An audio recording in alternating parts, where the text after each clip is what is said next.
Om Namaste. Vamos a hablar sobre el yoga de la meditación, el Jnana Yoga, definido en el capítulo 6 del Bhagavad Gita. El yoga de la meditación, el Jnana Yoga, es el camino que mediante la meditación conduce a la percepción directa de Atman, el yo interior. Una vez realizado Atman, el hombre alcanza la iluminación, liberándose del ciclo de renacimiento, se funde con el Señor y lo ve en todos los seres y objetos. Es importante no confundir el Raja Yoga, basado en la filosofía Sankhya y en los aforismos de Patanjali, y explicado por primera vez en Occidente por Swami Vivekananda, con el Jnana Yoga. De hecho, el séptimo paso del Raja Yoga es precisamente el Jnana, siendo el octavo el Samadhi. El Raja Yoga lo estudiaremos en otra asignatura. Podríamos estructurar este capítulo en 6 bloques diferenciados. En los 2 primeros capítulos se explican los pasos previos a la meditación, principalmente en la purificación de nuestra mente mediante el Karma Yoga. En el primer bloque, que está entre los slokas 1 y 4, encontramos Karma Yoga y Nishkama Karma, es decir, la acción realizada sin ninguna expectativa por los frutos o resultados, y el yogi como sabio o sannyasin. En palabras de Swami Sivananda, la purificación de la mente mediante el Karma Yoga es como un trampolín hacia el yoga de la meditación. Os leo el segundo verso de este capítulo. Aquello que se llama sannyasa, la renuncia, conócelo como yoga, porque nadie puede convertirse en yogi sin haber renunciado a sus propósitos egoístas. A continuación, Krishna pronuncia la siguiente enigmática frase, y leo: para aquel hombre que busca coronar las alturas del yoga, la acción es su medio. Para ese mismo hombre, cuando ya las ha coronado, la inacción es el medio. Es decir, para lograr el éxito en el Jnana Yoga, el medio es la acción, el Nishkama Karma, que nos permitirá purificar nuestra mente, y por ello es tan necesario en la meditación. A medida que avanzamos en nuestro autoconocimiento, la acción irá desapareciendo progresivamente. Es decir, nuestro foco irá desde lo exterior hacia nuestro interior. Y Krishna recalcó a Arjuna en el verso número 4. Os leo. Cuando un hombre no está pegado ni a los objetos de los sentidos ni a las acciones y expulsa todo propósito egoísta, sankalpa, él ha coronado las alturas del yoga. En el segundo bloque, es cortito, son los versos 5 y 6, se centra en la autoconquista del yo, es decir, de Atman. El paso siguiente es lograr la autoconquista del yo, siguiendo las shastras, y sobre todo cada persona debe recorrer este camino por sí solo. Os leo el verso número 5. Por uno mismo, uno debería levantarse y no dejarse caer, porque Atman solo es el amigo de sí mismo, y el yo solo es enemigo del yo. Es nuestra decisión. Somos libres. Es el libre albedrío que nos hará levantarnos y no dejarnos caer. Os leo el verso número 6. Solo es amigo de su ser quien se ha conquistado por medio de su ser. Pero para quien no se ha conquistado a sí mismo y por lo tanto es enemigo de sí mismo, incluso su ser se comporta como un enemigo. Es decir, tanto el amigo como el enemigo están dentro de nosotros. Una mente controlada es amiga, pero si es turbulenta por la codicia o la lujuria, es nuestra enemiga.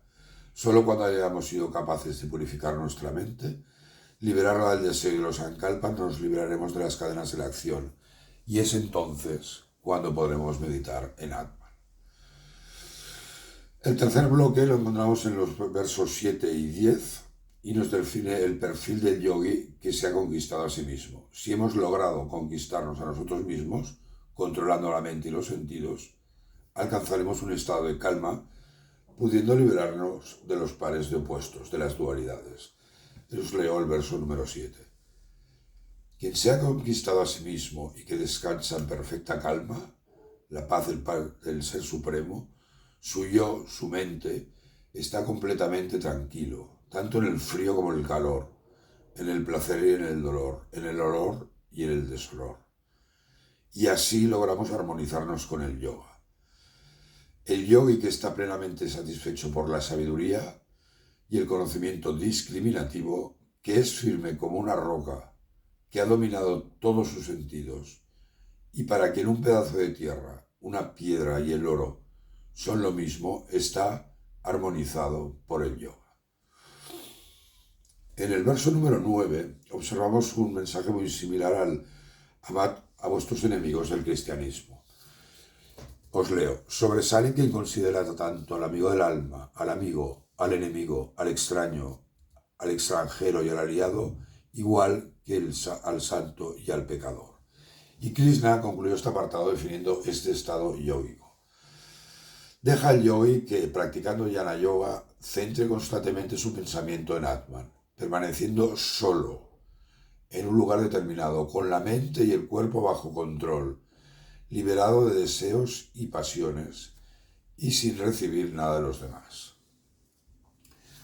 Entramos ya en el bloque número 4, que es largo, es entre los versos 11 y 32, y ya se centra un poquito más en la práctica de la meditación. En el verso anterior hemos visto 5 condiciones para la práctica del yoga. 1, estar solo y no en compañía de otros, y esto es que en Occidente muchas veces se olvida. 2, vivir en un lugar solitario. 3, control de la mente y del cuerpo. 4, liberación de deseos y posesiones. Y 5, no recibir nada de los demás. Krishna también nos explica la posición de meditación, así como la actitud que debemos tomar.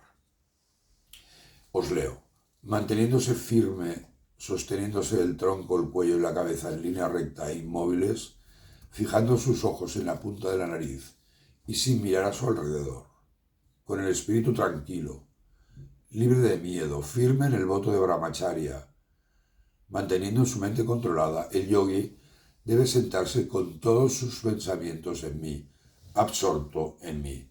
Son los versos 13 y 14.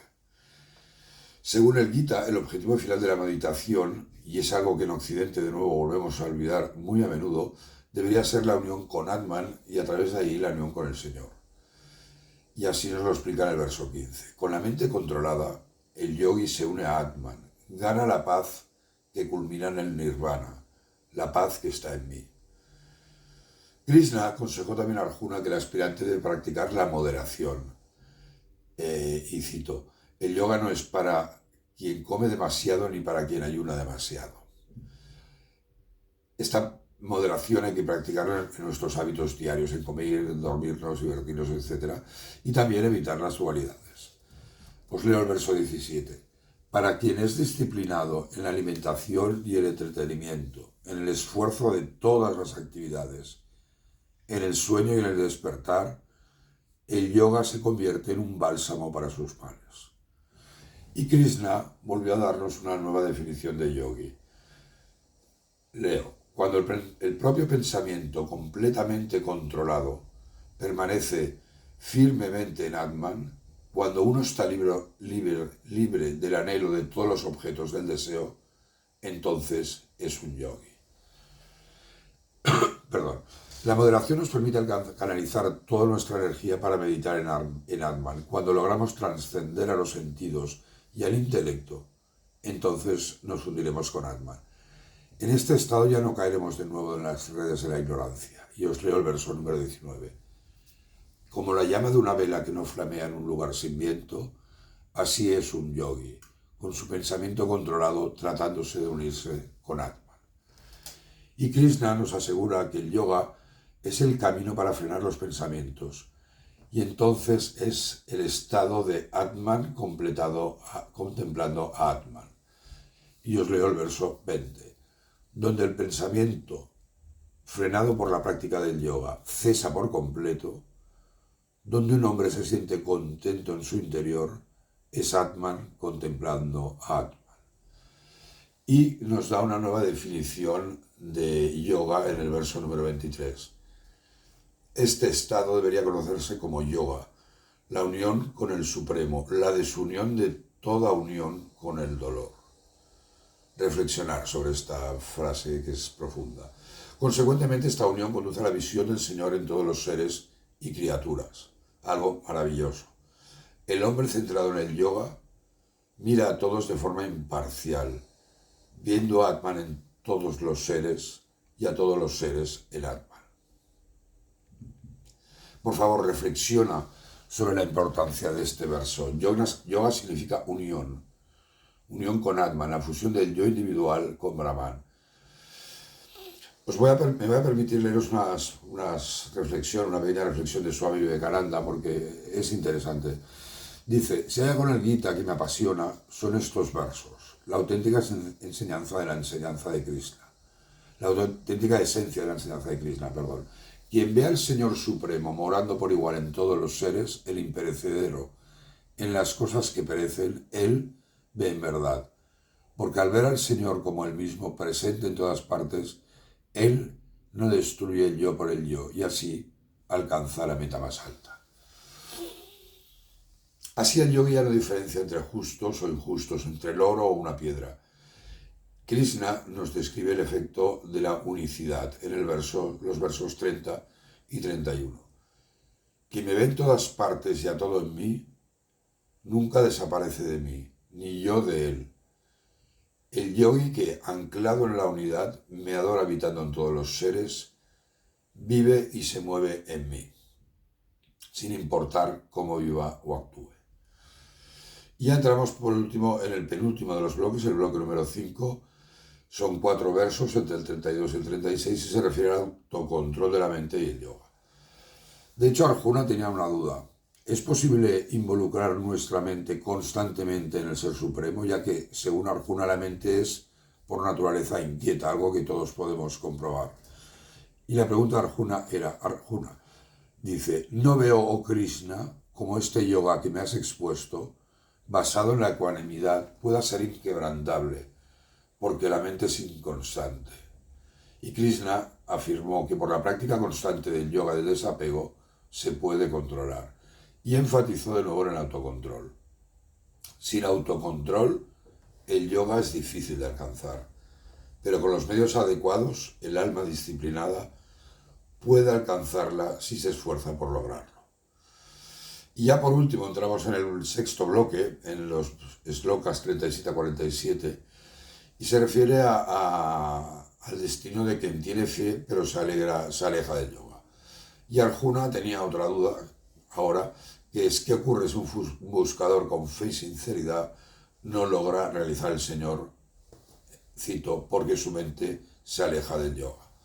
Y Krishna afirmó el bello mensaje de que quien siga el camino del bien tendrá un buen final. Y os leo este verso. Ni en este mundo ni en el próximo puede existir la ruina para él, porque nadie que haga el bien tendrá un triste final. Verso número 40. Este es un resumen del Jnana Yoga, uno de los 4 principales caminos del yoga definidos en el Gita. Recordaros que en la parte número 1, el Karma Yoga nos permite purificar la mente. Una vez nos hemos purificado, el Jnana Yoga nos permite la unión con Atman. Y luego el Gita nos va a proponer 2 caminos, el Bhakti Yoga, el yoga de la devoción, o el Jnana Yoga, el yoga de la alta filosofía del todos uno, para continuar nuestro ascenso espiritual.